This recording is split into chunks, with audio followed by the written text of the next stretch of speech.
Hello everybody and welcome back to another Minecraft tutorial. Today I'm going to show you how to build the flush minecart elevator exit. That is this crazy contraption right here that sits on top of a minecart elevator.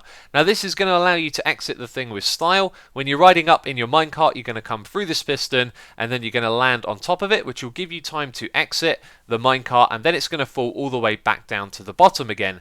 Now this thing is also going to double up as an exit. If we use it right now we can walk on top of the piston, fall all the way down to the bottom, hold down space so we can get off, and that is the contraption. So let me show you this in survival mode. You'll see that we will take no damage whatsoever. Let's ride the minecart all the way up to the top. You can see it's very fast, and then when we land we press shift to get out of the minecart, and then it falls down behind us, which is pretty cool. So let's switch back into game mode 1 and have a look. You may recognize this thing from the Hermitcraft server. That is where we first built it, and I've since compacted all of the redstone. As you can see, it's now a lot tidier and easier to build, and I've also added a little contraption on the top as well, because sometimes when you get out of the minecart you might move and accidentally nudge it before it falls back down, and that means you have to reset the thing. So now you can simply break the minecart, press this button, and it's going to dispense a new one, which I think is pretty damn cool. So this contraption, which I'm going to show you how to build, is actually an extension to Woolly Creeper's minecart elevator. That is the andesite or greyish part down the bottom here, and in this video I'm only going to be showing you how to build the contraption at the top. If you want to know how to build the minecart elevator as well, you're going to need to go over to his video and check out his tutorial. He's done a fantastic job with this contraption right here, and I really do think he deserves the support from the community. So a good reason to go and check out his video if you want to know how to build this entire thing. Now the part up the top here was mainly done by Fennoman as well. I've since compacted down his redstone a little bit, made it a little friendlier to build, but once again, you've heard his name here on the channel before, another great reason to go and check him out. So links to both of those guys are in the description box, as well as Woolly Creeper's tutorial, which you can find a link to on the screen as well. But for now, I'm going to show you how to build this. Something rather important has occurred to me. If you need to build this at a specific location, it's going to be quite tricky because you're following two sets of tutorials and you're building an elevator, and there is a lot of room for error. So this floor over here, if this can be at any height, if it doesn't matter, you're just building up to an area and you're not fussed at the floor height of your exit, then go ahead and follow the tutorial. However, if you need this to be at a specific location, let's say you're building into a storage area or something like that, then what I think you'll need to do is actually create like a creative world, mock up the environment you're building in, and just do a few building tests. Make sure you're going to build this at the right height and get all of the things correct, because as I said, there is a lot of room for error. But anyway, once you've followed Woolly Creeper's tutorial, what you'll want to do is build the starting segment down the bottom here, and then just build each of these segments that extend the elevator upwards. And then when you get to the top one, around the height you want the floor to be at, then around the back here you'll see what is slightly different. So there's one piece of redstone right here, we ignore the one that's there and we don't add the torches on the side. So you can see down here there's some torches, and then when you get to this segment you don't need those. So simply where these furnaces are, just 2 blocks above like this all the way around, and once you've built that, you're then ready to build our contraption on top of it.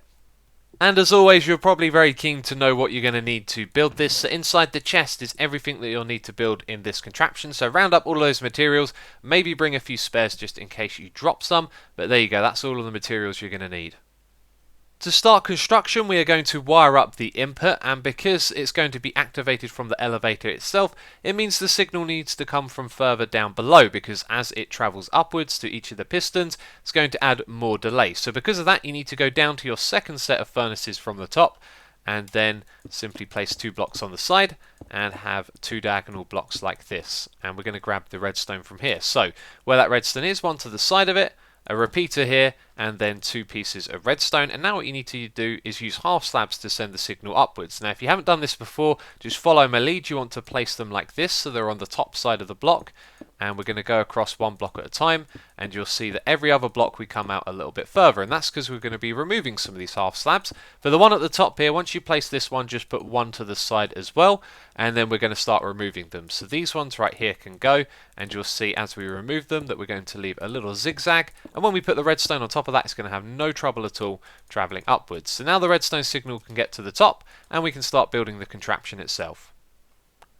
Okay, let's put down a group of 3 blocks on this side, another 3 over there, swing round to the back and put down a furnace, and behind that another 3 blocks. Then we're going to go round to the side, go down a little bit, And next to this block, you just want to put a sticky piston facing upwards, then remove that block, put a slime block on top of it, a redstone block on top of that, and then over here just put down a block, another one, don't worry about that, it's just updating the piston because it's bug powered, and then put down 2 pieces of redstone and put a redstone torch on the side here. Now we're going to go over to this side and put a sticky piston facing in this direction. We'll also need another one above this gap right there, and in front of that a piston facing upwards. Then we can put a torch right here, a repeater here on the second setting, a piece of redstone, another block on the side of this piston with a torch on the back of it, and then another repeater, another one over here on the fourth setting, and then place down a piece of redstone there, put a block in this position, another one in that position, and then put down another piece of redstone right here.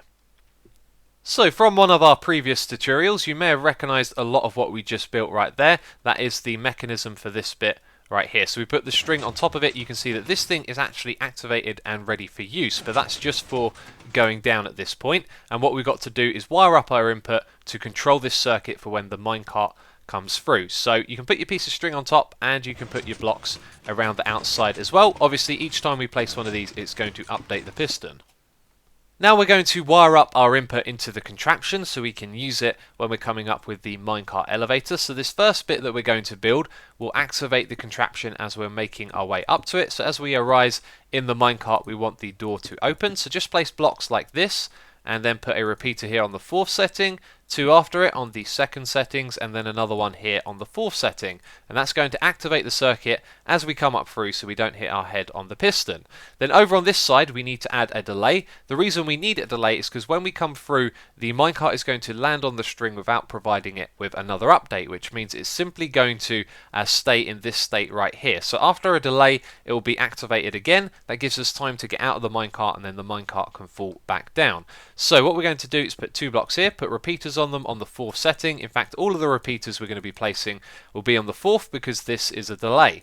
And then over here what we want to do is place down a redstone torch. Now the reason we're using a torch and inverting the signal is just to make this a little bit more compact, as sending a signal upwards with torches can be quite convenient. So more repeaters over here, and then at the end of that you want a block with a torch on top of it to send the signal upwards, and then have some more blocks going across like this with more repeaters. So we're just sending the signal around like that. And then at the top here what we need is a block on top of that one, another one up there, and then a repeater. This is going to update it because it's pointing into this block, and that's going to update that piston. But set that to the fourth setting and then I think you're ready to go. So let's give this thing a test run. Let's hop in the minecart, press the button, go all the way up to the top, and look at that, it works like a charm. Let's press shift and then it goes back down. That's awesome. And then this thing can be used as well like so. So we still have a bit more here to build. We've got the contraption on the top as well.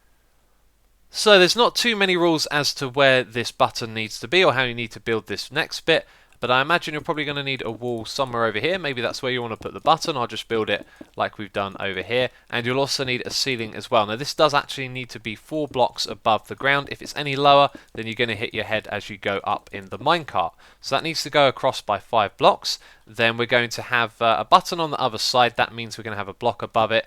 And the idea is to invert the signal, so when it goes into the contraption, it's in the right state. So you can put a button there. Of course, this means you can put the button anywhere, but just wire it up to this point and make sure that the signal is inverted. So now we're going to place a block and put a repeater to the side of it on the second setting. Place another block over here, put a piece of redstone on top of it, piece of redstone on top of this one, redstone torch on the side, and then a repeater facing in this direction on the fourth setting, and then put your dispenser here and a hopper pointing into it on the side. Now this is just for extra minecart storage. You can put a chest on top of this if you want to. Then over here put a powered rail. Make sure it's facing in that direction. If it's not, you can just place another one like that to change the direction. Behind it put a block to the side of it, put a repeater like this, a lever, and power it. And then over here place 2 sticky pistons. Then remove this block temporarily, go down below, put a sticky piston facing downwards, put the block back, and you can see that it's been done. So to activate it, we press the button. You can see it removes the block, then it activates the dispenser, allowing the minecart to fall down, and then it puts the block back in the ceiling. So I've filled the dispenser with minecart, so let's press the button and see it in action. There you go, perfect. Now it's ready for use, and that is it for this tutorial. If you have enjoyed it, please do leave a like, it'll be greatly appreciated. Remember, the links to Woolly Creeper's tutorial and Fennoman are down there in the description box, and that's it from me this video. So, as always, thank you very much for watching, and I'll catch you next time.